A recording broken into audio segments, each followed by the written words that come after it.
What's your experience playing with sax players besides today and that thing with Evan Parker? Is it part of your career? Is it? I mean, I've had good experiences going back. I can remember.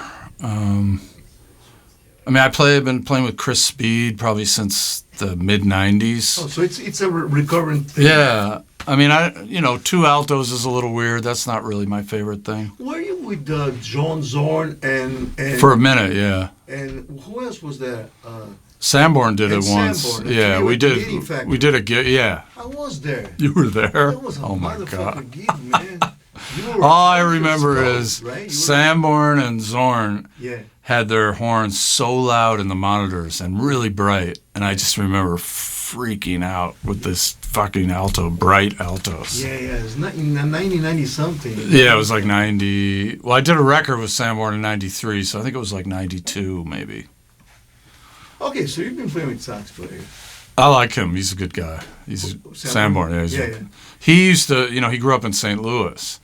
And so he was way into Julius and those guys and Oliver, and he played with those guys. Yeah. I think there was a band at one point with Oliver, Julius, and Sanborn. Philip Wilson was his good friend. And I asked Bill Singer, the repairman who repairs his light, to ask him if he would be interested in doing a duet. Yeah. He said, "No way, man. I'm not leaving my house." Yeah. But he was great. I mean, we rehearsed 3 times. The session was really fun. I mean, it was cool. I was there in the audience, man. But not that for this record that we did. We did a record of Julius's music together. Oh, I see. And he played sopranino and I played baritone. When you had on like half the record.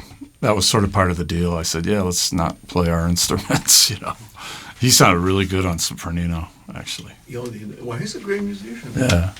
Please tell us about your college experience of hearing Julius Hemphill and how that inspired you. Well, it was, maybe I was 18, and there was a really good record store where I grew up in Syracuse. And I went in there and I saw this record on his label called Dogon AD, and I dug the cover, and then I was looking at the names, and I knew Philip Wilson, the drummer, from Paul Butterfield. And then I liked, the name Julius Hemphill. I thought, oh, that's a cool name. And then I saw there was a cello, and I thought that was cool.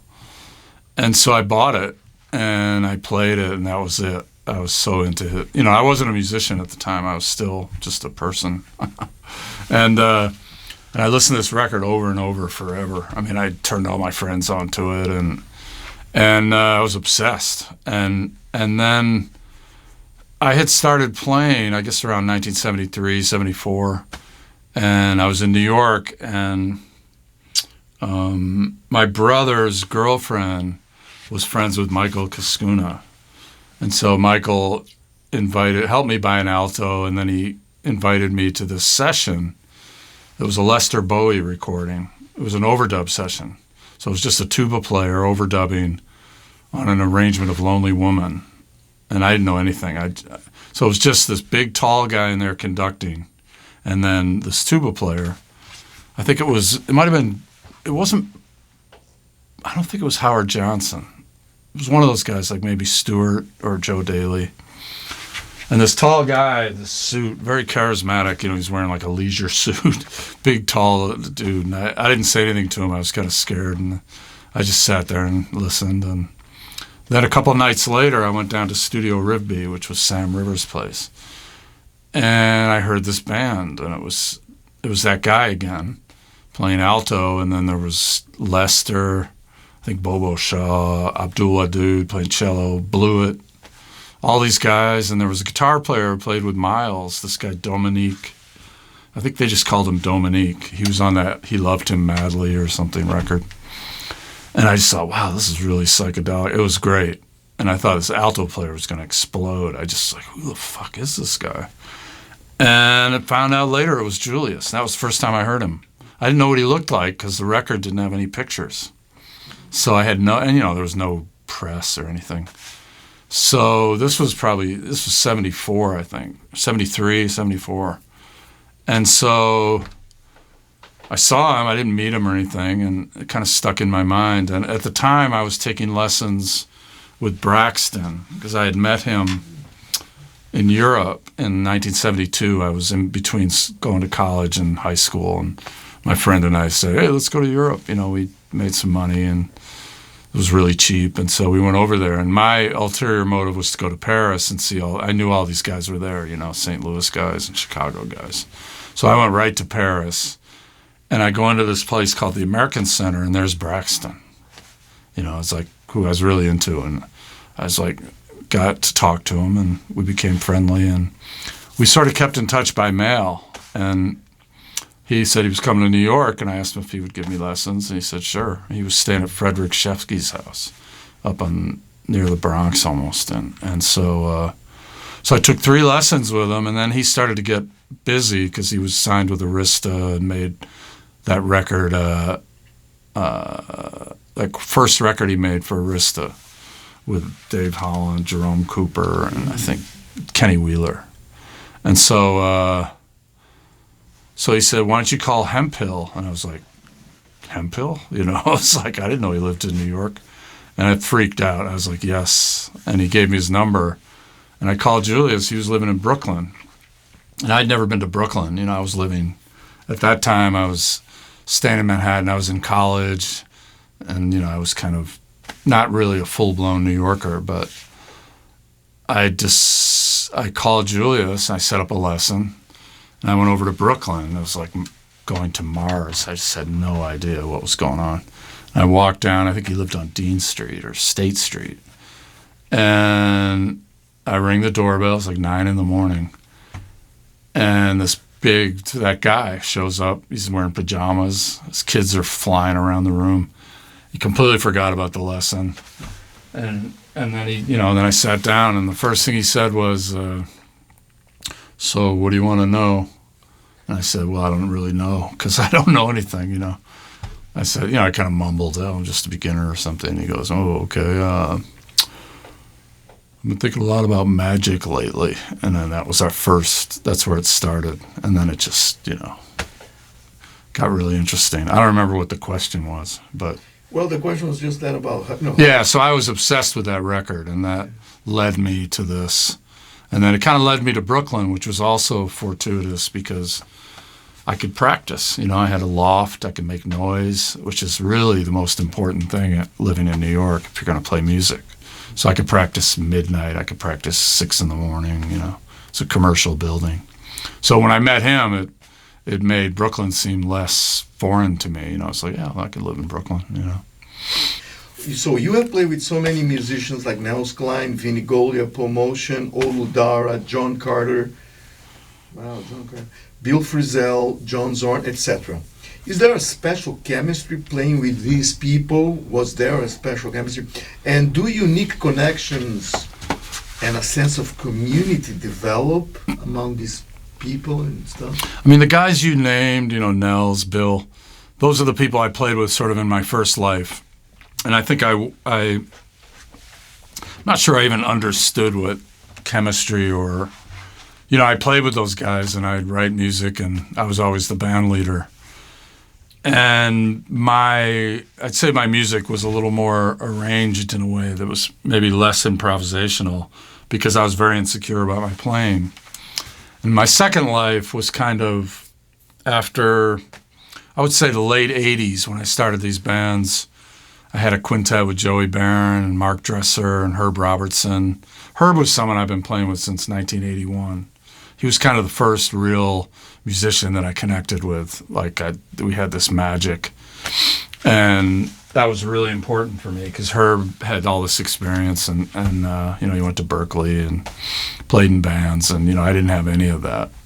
So that was a big deal. And then when I met Paul and started playing with Paul, with Herb, my first European tour in 1983, that's when it began. All of a sudden it was like, holy shit, playing every night and the endurance and just the mental endurance that was required. You can't really get down on yourself because you got to play the next night. You can't think about it too much. You can't judge it.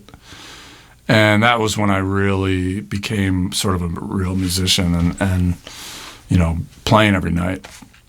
And some people say the only thing that matters is the music, and you could hate each other and blah blah blah. I don't really subscribe to that. You know, I think it's almost the other way around. Like the people that I play with, I usually meet them before I even play with them, and that is how I kind of figure it out. You know, I go, oh, okay, I could play with that person, you know, based on a conversation. Or like I remember meeting Craig Taborn, you know, he used to live in my neighborhood before I played with him, and we would hang out a little bit. He was very shy, and we would talk, and then at one point I just figured it out. I just said, oh yeah, Craig, I can play with Craig, even though I don't know what he does, because he's a weirdo, you know, and we had this weird connection. And same thing with all the people I play with, you know, Chess Smith, Matt Mitchell, they're all weirdos, you know, and that appeals to me. You know, they're real independent thinkers. They're not going to follow orders. You know, they're not going to be yes man. You know what I mean by yes man? And so I like that. You know, I like to get a little resistance, and I also like people who will take initiative. They're not going to just say, what do you want me to do? And then you tell them what to do, and that's what happens. So you get surprised every night, you know. And Julius was, you know, a real contrarian, and I think I am too. You know, I don't usually just accept everything that someone tells me. Great. That leads me to the next question. Okay. What did you know about Ivo Perelman? You really didn't know him, and what made you say yes to the invitation to be part of this project? How do you feel about being in this project, and how was it today? You're playing with Ivo Perelman, like yeah. Well, it was interesting. I mean, for one thing, you know, I'm a musician, so if someone asks me to play music, my first reaction is to say yes, because that's what, you know, if you're a plumber and someone calls you up and says, hey, my toilet's broken, you say, okay, great, I'll come fix it. So if someone calls me up to do a gig, my first reaction is to say yes, even if I don't know them. And then sometimes I kind of go, oh, wait a minute, should I have said yes? You know, whatever. With you, I knew who you were, but I really didn't know your music. And once I said yes, I didn't want to learn. I didn't want to listen to you. I didn't want to have any preconceived idea about what it was going to be. And, you know, I talked to Craig, and he said, oh, yeah, we had a great time. You know, it's cool. It's going to be great. You know, I get more nervous about the studio because I'm very sensitive. You know, I don't like real dry rooms, or I get scared. Like, I can't really play in certain situations. And so I was more asking him about that. And then once I said yes, it's kind of like, well, I don't want to know anything. You know, I mean, it'd be one thing if you were sending me your music and we were going to play some songs. Then obviously I would prepare and want to know. But if you're going to improvise, you might as well keep it stay in the dark, I think, until you do it. And I'm really glad I did that, you know. And again, honestly, I had no expectations until we started talking to each other today and fooling around, you know, and kind of, it felt good. It felt like, oh, okay, yeah, this will be cool, based on just the interaction. And then the first piece, I was really happy that I didn't listen to you, and that I just was playing like I would play with anybody, you know. And you know, it just takes care of itself if you listen, and if you're not trying to do something, you know, if you just wait and see, let the other person contribute, you know, you don't get an agenda, then I think it's cool, you know. And the fact that we could hang out, you know, if I had arrived and you'd made me uptight or something, maybe I probably would have been a little nervous, but you know, it was just very easy, and the whole situation was very relaxed. So I think that I feel good about it now. I mean, now I'm kind of, you know, I'm happy. Obviously, I'm happy I did it, and yeah, it's like, you know, you don't get too many new experiences when you get old. So it's kind of nice, like, wow, I just met somebody new and did something new, and you know. Have you played with other South American free-thinking musicians before? Yeah, in Buenos Aires, a lot. You know. Do you find there is a remember to repeat my question. Yeah. Do you find there is a particular cultural element in South America, creative musicians that distinguishes them from other parts of the world, or it's just free music? Well, there's a high level of overall musicianship. I've done a lot of teaching in Buenos Aires, and it usually involves playing with students, and the level is really high. Reading music, just understanding concepts, and not having to really explain how to improvise when there's no chords or something. And the teachers, super together, the Ernesto Yodos and people like that who I played with. It was really never had a bad experience playing down there with people who live there and students. Had some incredible student concerts, like really nice. And playing with Ernesto, I did some trio gigs, and some of those were incredible. Yeah, I honestly, I don't think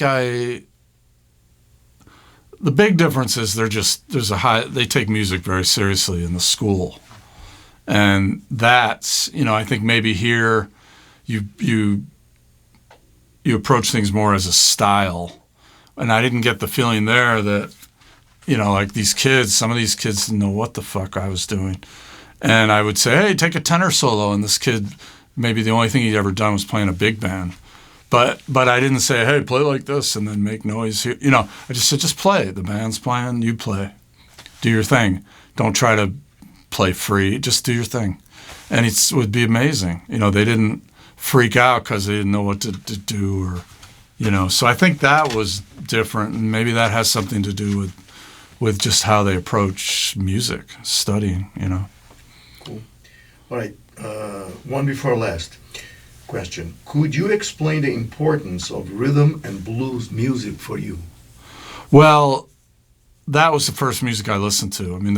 Which one? The rhythm and blues music, funk, that was the first music I listened to. So it was really important to me. I wasn't a musician, but first concert I went to was James Brown, like 1967, with my brother. Both my brothers had really good taste. One of them was just totally into funk and soul music, and the other one was into everything else that was interesting. Don Cherry, Jimi Hendrix, and so I was surrounded by good music. And at the time in Syracuse, there were a lot of good concerts, and I could see, I saw Smokey Robinson, I saw all kinds of blues, James Cotton, Taj Mahal, Chambers Brothers, all kinds of funk and stuff. And I was listening to tons of soul music. And then I had kind of a brief moment with sort of psychedelic music. But all the while, probably starting in the early, 1970, I was listening to jazz, I was really into Sonny Rollins, Joe Henderson, Cecil Taylor, all kinds of shit. And I could see them live. I could go to New York and see Sonny Rollins in the 70s, see Archie Shepp, see Cecil Taylor, see McCoy Tyner in clubs, Sam Rivers, all this in the 70s. So that was really amazing, But the rhythm and blues thing, I never played in a rhythm and blues band, but I think that if you listen to enough rhythmic music, it kind of gets in your body somehow, it seeps in. And not that I'm the funkiest player in the world. I'm really attracted to rhythm and different kinds of rhythmic feels and stuff like that. And, I like playing around with rhythms. So I'm sure that had a good effect, maybe. All right. Last question. Unless you want to talk about something I wouldn't ask, and you're free to do that as well. Tell us about your experience starting a record company, recording for so many different smaller labels, and contrasting labels, contrasting to the big ones. You've recorded for big companies like Columbia and ECM, as well as very small labels.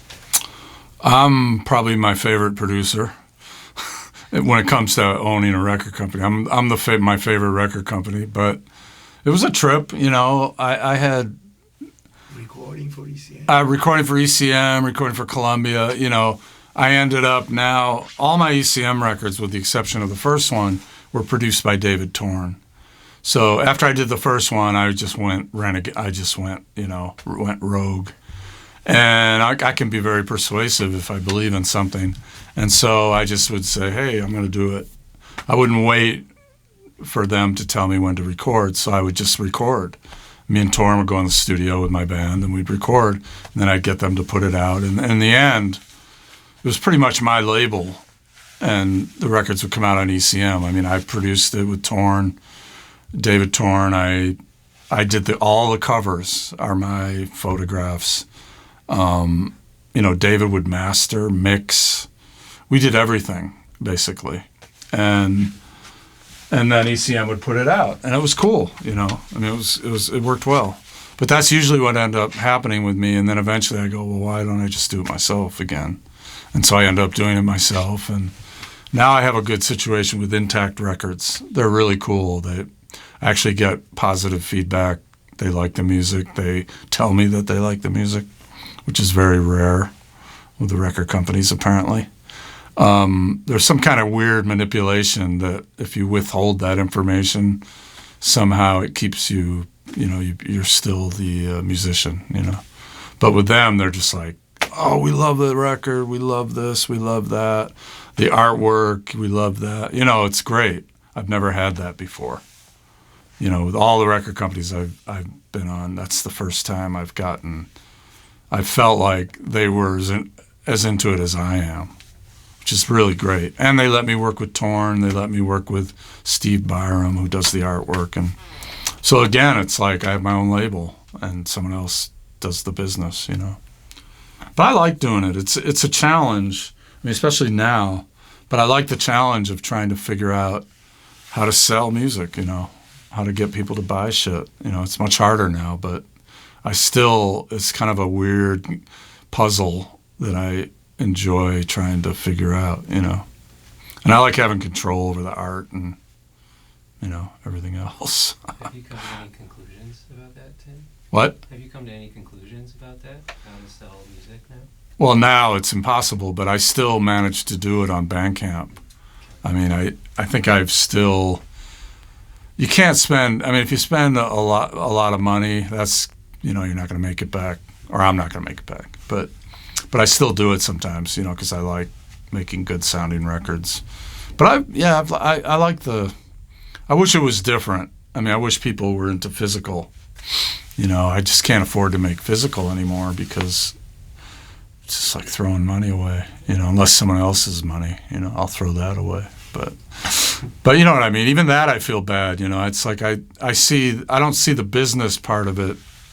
I think it's important to treat it like a business. I think some of the problems I've had with labels is they get this sort of snobby art thing and like, okay, the record's out, let's not try to sell it because it's art, and I'm like, fuck that, sell it. I mean, if you believe in something, why wouldn't you want people to hear it or buy it? It's a business. I mean, if I'm going to spend money, I think people should buy it. But, it's hopeless now, I think, a little bit. Did you make a record for that Nouvelle? What? Yeah, I did. That's That was cool. It was easy. It was kind of, he's a weirdo, but I liked it. Yeah, I like it a lot too. We did it really fast, and it looked nice. I'm not that into, I don't really give a shit about vinyl. I don't think it's that big a deal, but I guess some people think it is. I think CDs sound good. I agree. I have a CD player, man. I use it. I like it.